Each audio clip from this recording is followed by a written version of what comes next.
पूर्व क्लास रे अनुमान सारी मु सरी ना अनुमान जोड़ा थिला अनुमान को 2 भाग भाग करा ना नहीं कौन कौन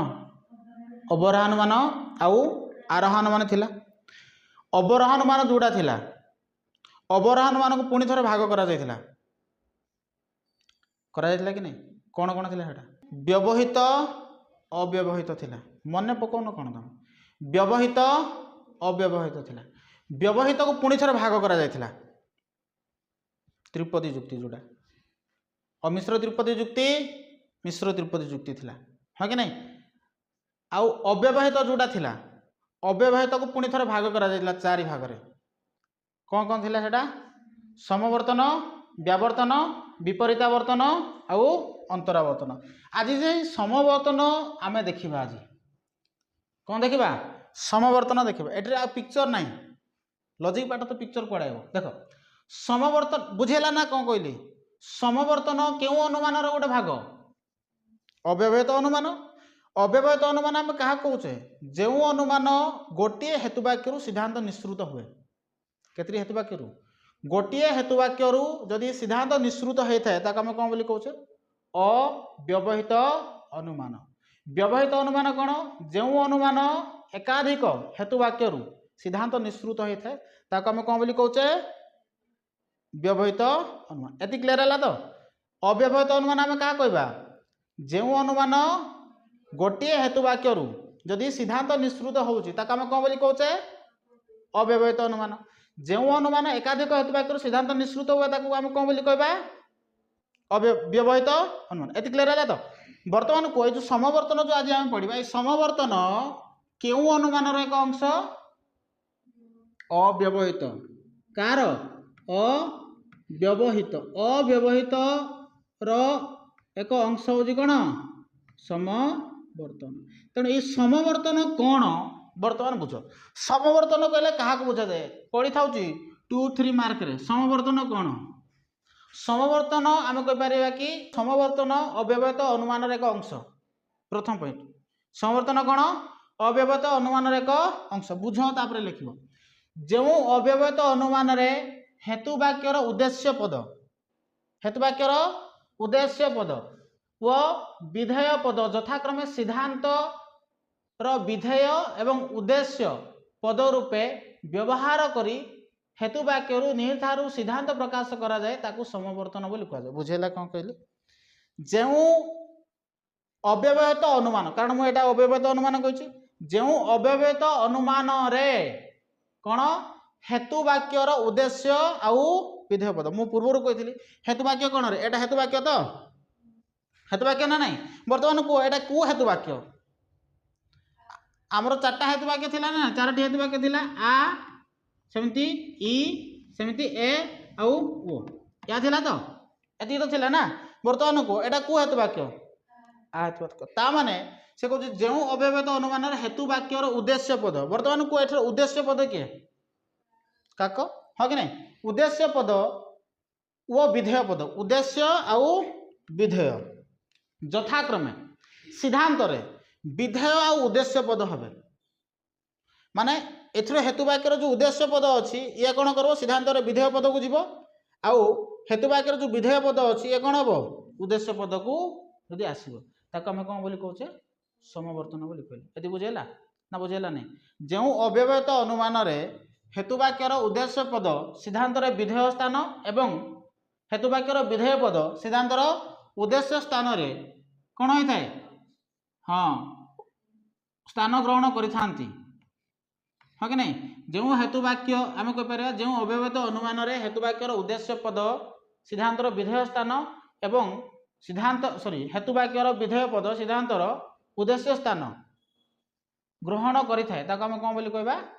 समवर्तन बुझेला कि नहीं समवर्तन हेतुवाक्य को क्या रे हेतुवाक्य को कौन बोली कह समवर्तनीय कह जो हेतुवाक्य जोड़ा अच्छी जमती कहला समस्त काक कृष्ण अच्छा तो समस्त काक कृष्ण अटंती एटा हेतुवाक्य ना नहीं आ तर्क वाक्य तेणु एटा कौन आगु कह समवर्तनीय बुझेगा कि नहीं समवर्तन कौन कहला नियम कौन कौच उद्देश्य पद कौटू जीव विधेय को जीव विधेय पद कौटू आसो उद्देश्य को जीव सिद्धांत है सेमती एटारे कौन हो देख आर मन कर तुम इ नेल मुझे प्रमाण करदेवी एवं किसी आवश्यक ना एवं खाली बुझ टे एठे इ नि कौन नि इ नि है इ तुम नेल केतेक है केतेक कृष्ण काक अटंती या तो केतेक कृष्ण काक अटंती एति बुझीगला तो आको आम कौन बोली कौचे समवर्तन बोली कहले एपर्यंत आम समवर्तन भल चिन्ह ने बुझेगा कि नहीं खाली नियम कौचे एति आम जानले कि हेतु वाक्य को आम कौन बोली कौचे समवर्तनीय बोली कौचे आको आम कौन बोली कहबा समवर्तित आगो आम कौन बोली कहबा समवर्तित हेतु वाक्य कौन बोली कौचे समवर्तन एठे कौन हम उद्देश्य पद जोटा अच्छे हेतु वाक्य उद्देश्य पद विधेय को जीव सिद्धांत आउ विधेय पद कौन हम उद्देश्य स्थान ग्रहण कर एति क्लियर है ताको आम समवर्तन बोली कह दउछ एति बुझेला वर्तमान देख यार जदि आम यार नियम कौन अच्छे देख आकु तुम जानिला परे आमे टेस्ट करवा कि समवर्तन केमती कहार समवर्तन किए हम है प्रथम हूँ यार साधारण नियम को जो आम देखा यार नियम केतरी अच्छे रे 3टी नियम अच्छे देख समवर्तन उद्देश्य पद समवर्तित समवर्तित कहले कौन सिद्धांत समवर्तित कौन हम विधेय हम हाँ कि नहीं एवं समवर्तनीय विधेय पद समवर्तित कौन हम उद्देश्य हम बुझेगा ता माने क ख यदि समस्त क ख अटंती जदि अच्छी बा अटे जदि अच्छी ताले कौन हम एटा एठे समस्त कर नले समस्त ख क अटे हम या तो एति तो ओके समवर्तनीय आउ समवर्तितर गुण समान रुहे गुण मु कहितली पूर्व क्लास रे दीटा जाक सदर्थक सदर्थक हेबो क्लियर हैला दीटा जाक कोन हेबो सदर्थक सदर्थक गुण समान रहइबो हैला अर्थात समवर्तनीय सदर्थक हेले समवर्तित मध्य कोन हेबो रे सदर्थक हेबो एबे को आ गुड सदर्थक तर्क वाक्य ना नहीं आ ये भी तो सदर्थक तर्क वाक्य ता माने समवर्तनीय जदि सदर्थक होउची बा हेतु वाक्य जदि सदर्थक होउची ताले समवर्तित मध्य कोन हेबो गुण समान रहइबो बुझेला आउ कोन कहै देखो समवर्तनीय नदर्थक हेले समवर्तित मध्य कोन हेबो एति क्लियर हैला ओके वर्तमान देखो समवर्तनीय रे कोनोसी अव्याप्त पद समवर्तित रे व्याप्त हेबो नाही आकु भलो भाबरे मन रख समवर्तित रो कोनोसी भी अव्याप्त पद समवर्तित रे कोन होबेनी व्याप्त हेबो नाही वर्तमान आमे चेक करबा आमे आर आ नेबा हेबे एति बुझिला तो नियम बुझिला ना नहीं प्रथम नियम होची समवर्तन रो उद्देश्य पद समवर्तित रे कोन होबो विधेय होबो समवर्तित समवर्तन रो विधेय पद समवर्तित रे कोन होबो उद्देश्य एति क्लियर हैला पॉइंट नंबर 1 रूल नंबर 2 होची एमानकर गुण समान रहइबो अर्थात सॉरी समवर्तनीय जदि कोन होबो सदर्थक होबो ताले समवर्तित भी सदर्थक होबो समवर्तनीय जदि नदर्थक होबो ताले समवर्तित भी नदर्थक होबो बुझिला एति रूल नंबर 2 रूल नंबर 3 को होची जदि समवर्तनीय कोनोसी अव्याप्त पद समवर्तित रे कोन होबनी व्याप्त मु व्याप्त और अव्याप्त तुमको कहि देथिली कोन हैला रे अरे यार समवर्तनीय कोनोसी अव्याप्त पद सिद्धांत रे कोन होबनी व्याप्त हेबो ना समवर्तित अर्थात सिद्धांत वर्तमान को आ तर्क वाक्य रो क्यों पद व्याप्त थाए उद्देश्य पद व्याप्त थाए विधेय पद ठीक अछि ई रो कोनोसी पद व्याप्त नुहे एर समस्त पद व्याप्त अच्छी ओर विधेय पद व्याप्त अच्छे एटा तो आम जाचे बर्तमान चेक करवा कारण आर कारण गुण दृष्टि सामान बोली कहला ना नहीं गुण दृष्टि कौन बोली कही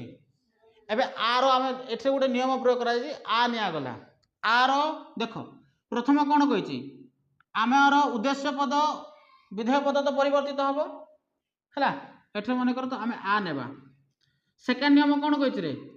गुण समान रही गुण कौन रमान ताने आ भी हो पारे सेमती आ इ भी हो पारे कारण एमानकर गुण जाक कौन सब किंतु आम चेक करवा एक्चुअली होची ना नहीं है प्रथम कथा आ को आ नेबा एठे निया जाइए आ को इ निया जाइए एपटे मु आ को आ नेबी हाँ ओके एटा कोन देछि समस्त काक कृष्ण अटंती समस्त काक कृष्ण अटंती ठीक अछि समस्त काक कृष्ण अटंती मु आ को आ नेबी हां कारण एपटे तो लिखा जायछि ई करा जायछि तनो एठरे प्रमाण करा जायछि आमे आकु प्रमाणित करिया प्रथमे समस्त काक कृष्ण अटंती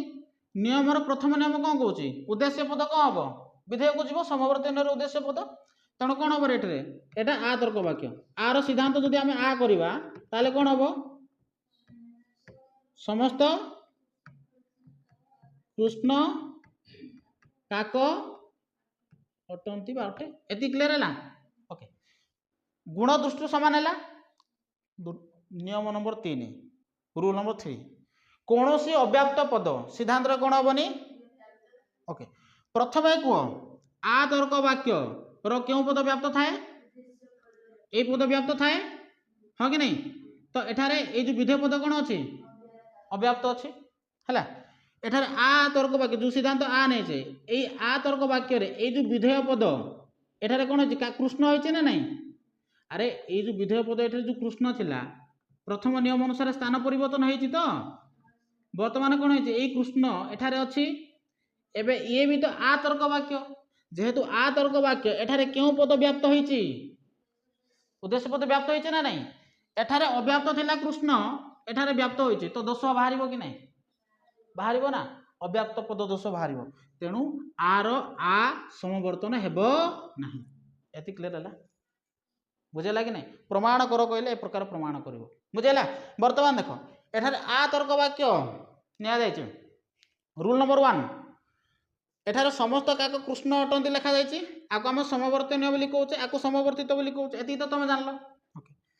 एठारे कोन होइछि प्रथम नियम अनुसार कोन होइछि स्थान परिवर्तन होइछि उद्देश्य पद विधेय को जाइछि विधेय पद कोन होइछि उद्देश्य को आछि एति जानलो एति हैला तो क्लियर हैला तो वर्तमान देखो रूल नंबर 1 गला कारण उद्देश्य बा समवर्तनर उद्देश्य पद समवर्तितर कोन होइथाय विधेय होइथाय आ समवर्तनर विधेय पद समवर्तितर कोन होइथाय उद्देश्य होइथाय ठीक अछि एटा रूल नंबर 2 गुण समान अछि कि नहीं देखो अछि ता माने आ आउ ई एटा दीटा जाको कोन हो परे गुण दृष्टि रु समान जे कोन सेटा गुण दृष्टि माने कोन आ आउ ई तर्क वाक्य गुण दृष्टि कोन होइतांती आ आउ ई तर्क वाक्य गुण दृष्टि कोन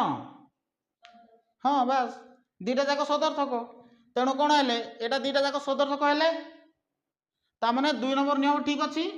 1 नंबर नियम ठीक अच्छी एटा कौन होइछि चेंज होइछि तो समवर्तनर उद्देश्य पद समवर्तितर विधेय होइछि आ समवर्तनर विधेय पद समवर्तितर उद्देश्य होइछि ता माने प्रथम नियम ठीक अच्छी रूल नंबर 2 ए माने गुण दृष्टि समान हेबे कहितला गुण दृष्टि समान होइछन्ति ना नहीं होइछन्ति रूल नंबर 3 चेक करो कौन सी अव्याप्त पद सिद्धांत कौन हम ना ओके आ तर्क वाक्यर अव्याप्त पद किए विधेय पद तो एठारे कौन कृष्ण हाँ कि नहीं ओके ई तर्क वाक्य कृष्ण एठारे अच्छी उद्देश्य जगह वर्तमान को ई तर्क वाक्यर क्यों पद व्याप्त थाए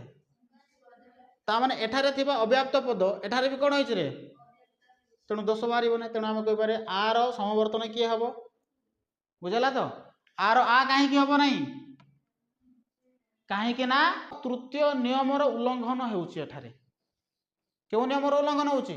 तृतीय नियमर उल्लंघन होउछि तृतीय नियम कोन कोनोसी अव्याप्त पद हेतु वाक्य रे थिबा कोनोसी अव्याप्त पद सिद्धांत रे कोन हबनी एति ठीक अछि नेक्स्ट क्लास रे मु एटा आर आ आउ आर ई प्रमाण कर देली एबे ई को नै की करबा हम ई रो ई टेस्ट करबा ई रो आ कारण गुण दृष्टि समान से दीटा हाँ कि नहीं सेमती ए रो ओ से माने भी गुण दृष्टि समान हैला से ओ रो आमे ए करबा आ ओ रो ओ करबा होउछि ना नै टेस्ट करबा बुझोछि तो समवर्तन हबो तो एटा सहज ना कष्ट बहुत सहज लॉजिक एक्चुअली बहुत सहज आ ई ए ओ जानिबार अछि ओ आई जानिबार नै हमको हाँ कि नहीं केवल केतरा जानिबा दरकार आ ई ए ओ आउ जति सब अल्फाबेट अच्छे किसी आवश्यक ना ये चार्टा अल्फाबेट जब आम जाचु ओडियार अल्फाबेट ताहले लॉजिक हो है तेणु आज ये